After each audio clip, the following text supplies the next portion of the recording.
네, 사막기후는 비가 내리지 않는 사막에서 나타나는 기후를 얘기합니다. 일반적으로 사막이라고 하면 모래가 많은 곳을 상상하는데요. 아닙니다. 사막은요, 연강 수량이 250mm도 안 될 정도로 정말 강수량이 적은 지역을 사막이라고 부르고요.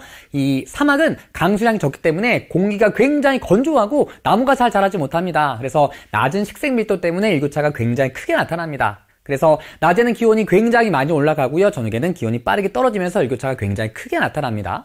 자, 그럼 이런 사막 기후는 어떤 지역에서 발달하느냐? 크게 네 가지 경우를 뽑아볼 수가 있는데요. 자, 대륙 내부에서 수분이 잘 전달되지 않는 경우, 그리고 1년 내내 아열대, 고압대 영향을 받는 경우, 그리고 한류의 영향을 받아서 상승기류가 발달하기 어려운 경우, 그리고 습한 바람이 산을 불어 넘어 내려오면서 건조한 공기가 1년 내내 부는 경우, 이런 네 가지 경우에 사막기후가 발달할 수가 있습니다. 그 중에서 카타르 같은 경우에는 1년 내내 아열대, 고압대 영향을 받아서 사막기후가 나타나는 곳입니다. 그럼 왜 1년 내내 아열대, 고압대 영향을 받느냐?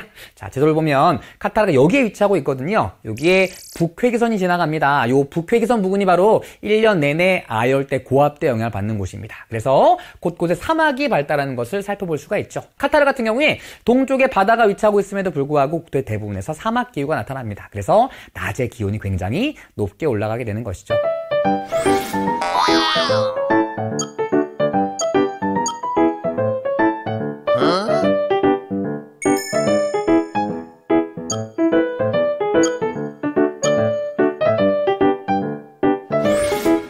네, 카타르 월드컵은요, 여러 가지 면에서 아주 특이한 상황들을 많이 갖고 있는 월드컵인데요. 먼저 카타르는 역대 월드컵이 열렸던 여러 나라들 중에서 가장 작은 면적의 나라입니다. 사막기후가 넓게 나타나는 데다가 국토 면적도 굉장히 작기 때문에 인구가 300만 명도 되지 않는 작은 나라입니다.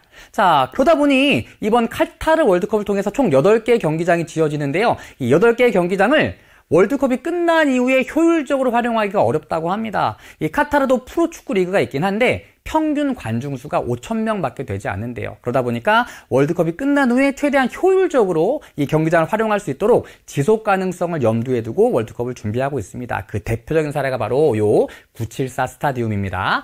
974는요, 카타르의 국제전화 코드 번호이기도 합니다. 우리나라는 82고요. 카타르는 974입니다. 자, 또 974는요, 요 974 스타디움을 건설할 때 사용된 컨테이너의 총 개수이기도 합니다. 예, 맞아요. 이 974 스타디움은 폐기될 수 있는 컨테이너를 이용해서 만들어진 스타디움입니다. 그리고 월드컵이 끝나고 나면 이 경기장을 해체한다고 해요. 그리고 경기장에 사용된 컨테이너와 의자는 이 컨테이너와 의자가 필요한 곳으로 다시 보내진다고 합니다. 그만큼 경기장에 사용된 여러 가지 것들을 최대한 효율적으로 이용할 수 있도록 지속 가능성을 염두에 두고 월드컵을 준비하고 있는 대표적인 사례라고 볼 수가 있습니다.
별별 시사 속속